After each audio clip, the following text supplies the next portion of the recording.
Tonight, they're the images alarming Californians. In L.A., the homeless on places like the Hollywood Walk of Fame and along the iconic Venice Boardwalk. Any and everywhere you go, in and out of stores, homeless, homeless, homeless. What was once largely confined to the city's notorious Skid Row can now be seen all across Los Angeles. Hundreds of homeless encampments have sprung up, including this one in the shadow of City Hall. What if I told you that beneath California's bright and sunny facade, more than 187,000 individuals struggle to survive on the unforgiving pavement, a stark reality no travel brochure dares to show. In a state of almost 40 million people, over 187,000 lives begin each day without shelter, their experiences etched beneath highway overpasses and within makeshift tent communities. Many came pursuing the tech boom but found themselves unable to afford living here. Others escaped trauma or mental health struggles, falling through the cracks of a fragile social safety net. What forces have pushed this sun-soaked state to top the nation in visible human suffering? How did California, renowned for innovation, turn into the epicenter of a growing homelessness crisis? If you're appreciating this in-depth exploration, don't forget to like, comment, and subscribe for more authentic stories and frontline perspectives. What if we take a closer look at the current magnitude and reach of homelessness throughout California?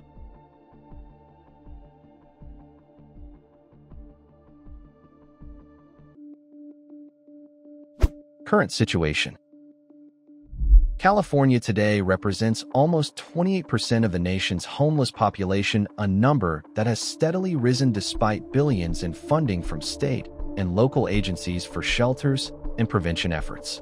In Los Angeles County alone, an astonishing 75,000 individuals live on the streets, in parks, and even in beach parking lots, surpassing the entire population of some small towns. City shelters are overwhelmed by nightly influxes, and routine encampment clearings push unhoused residents from one block to another.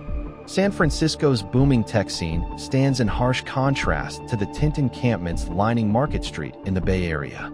Over 8,000 individuals call the open streets home, coexisting with the city's famed cable cars.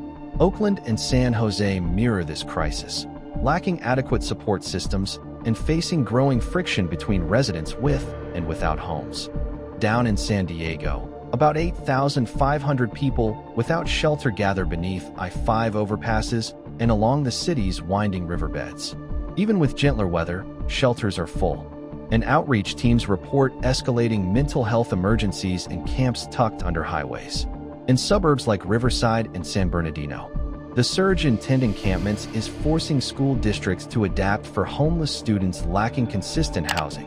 Rural areas aren't immune either. In the Central Valley, former farm towns now house laborers in rundown motels or old cars, priced out of cities like Fresno and Bakersfield. With local aid maxed out, countless people slip through the system, their struggles unnoticed by most as they scroll through social media. What are we to make of entire communities bedding down beneath bridges, holding signs that ask only for safety and a shred of dignity? Mapping the spread of this crisis is just the beginning of grasping how vast and intricate it truly is. Now that we've identified where this crisis is taking place, the next step is to explore the root causes behind it.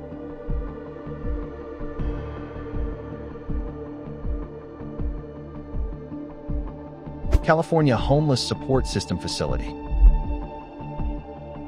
As of January 2024, Los Angeles reported 45,252 unhoused individuals, with 29,275 living outdoors and 15,977 staying in shelters or transitional housing. While the number of unsheltered residents fell 10.4% and shelter placements rose 17.7% year-over-year, available beds still lag far behind nightly demand.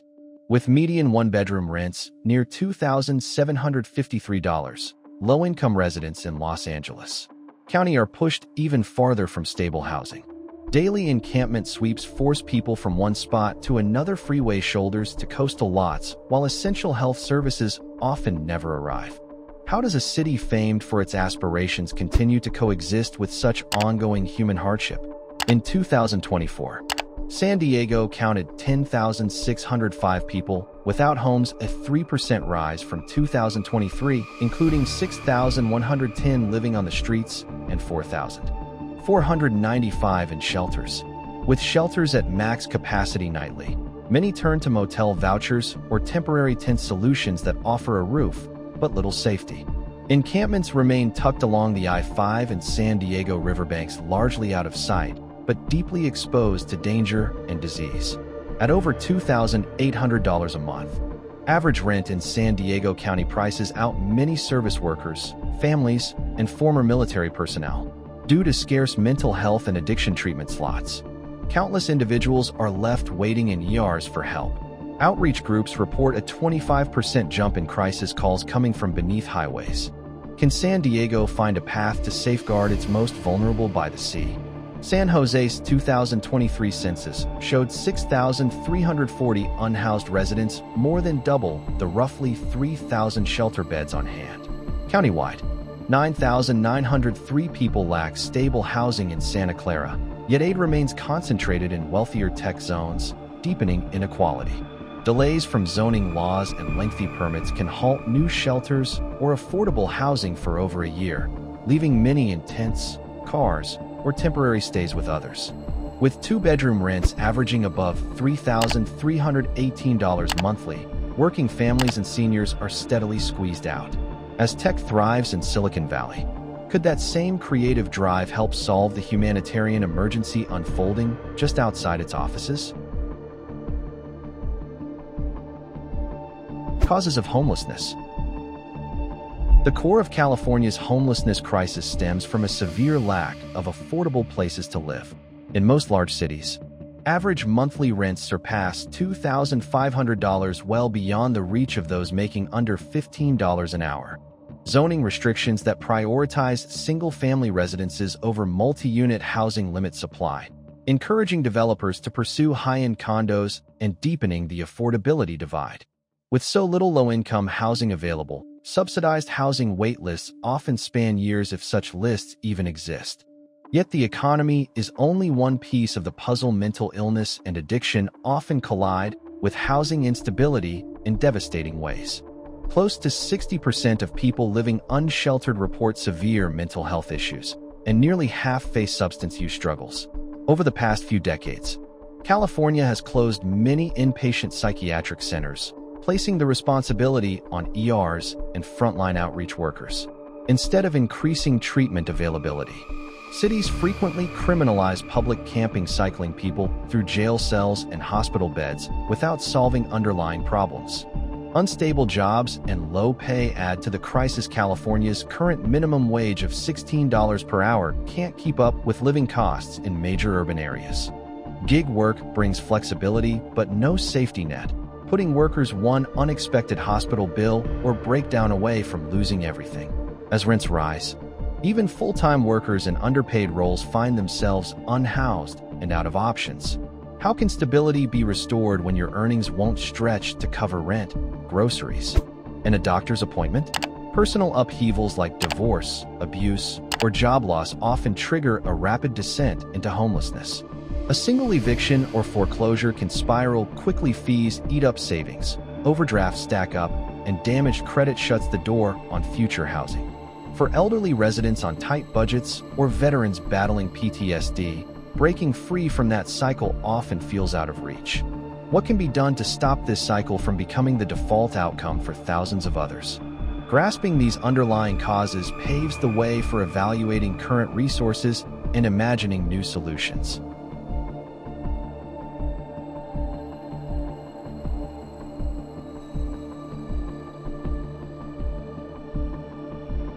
Social Security Network operating mechanism. California's support system is made up of numerous programs from state agencies, counties, and nonprofits, all designed to help residents on the brink of homelessness.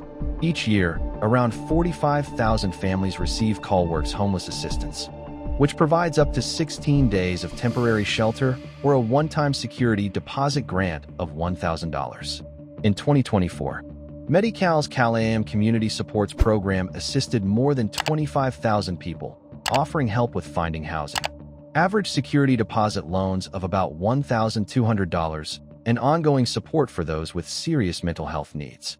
Launched in 2021, the HHAP initiative has directed over $1.8 billion to 58 continuums of care across California. These funds have backed more than 200 outreach teams, close to 150 drop-in hubs, and emergency motel stays for upwards of 12,000 individuals in the past year. In Los Angeles County, over 30,000 rapid rehousing vouchers were issued, while San Diego County saw unsheltered family homelessness drop by 22% following HHAP funding. Local nonprofits and religious groups add critical support. Salvation Army shelters delivered more than 100,000 overnight stays in the Bay Area in 2024, while East Oakland's tiny home villages housed 180 people.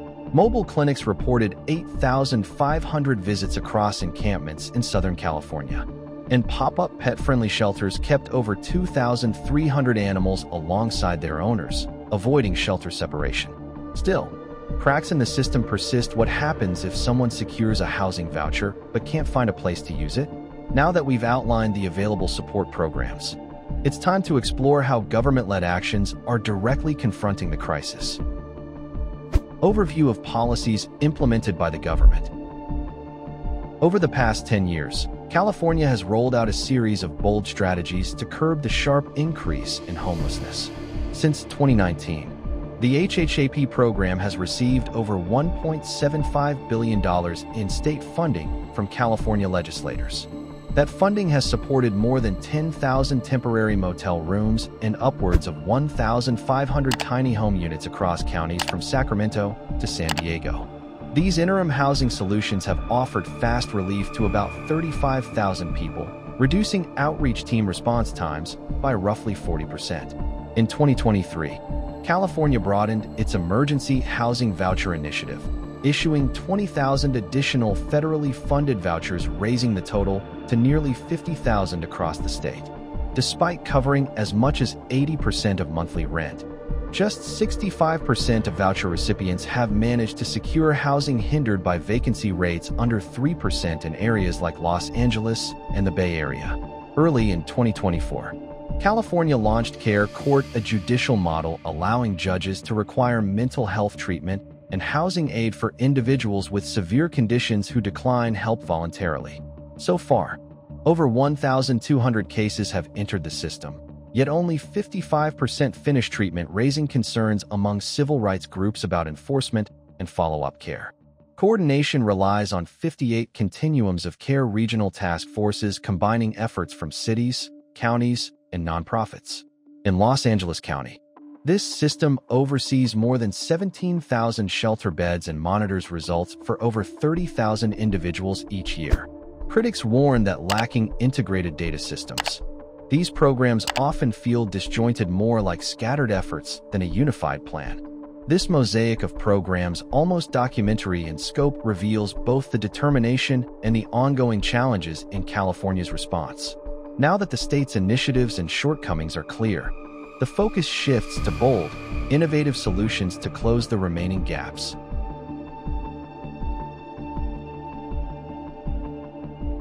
Proposed solution.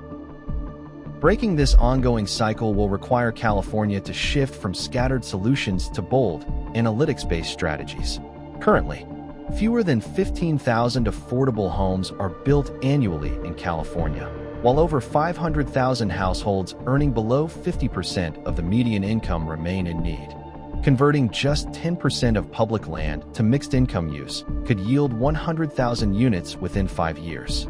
Offering tax credits that cover up to 30% of modular building costs could slash project timelines by 40%, allowing families to move in after 6 months instead of waiting 2 years. In fast-growing suburbs such as Sacramento and Riverside, cutting permit review times from 180 days to just 60 could help bring 25,000 extra homes online by 2027. At present, rental aid only makes it to 1 out of every 4 families who qualify.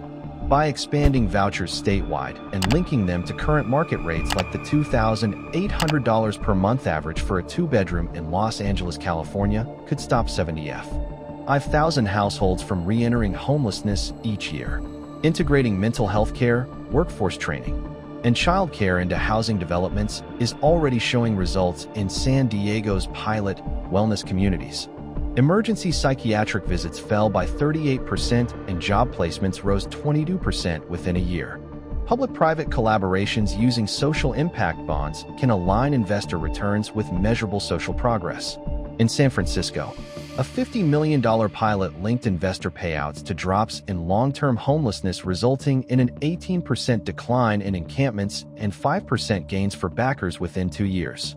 Expanding this model across California, raising $1 billion via matched funding could reproduce similar results in all major urban centers.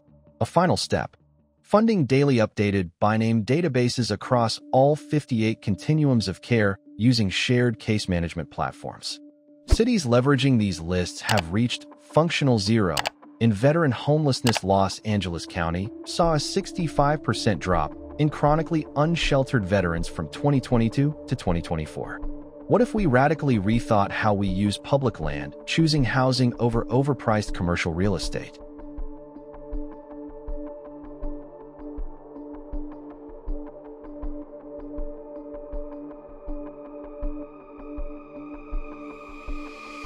Conclusion: the homelessness crisis in California is both preventable and solvable.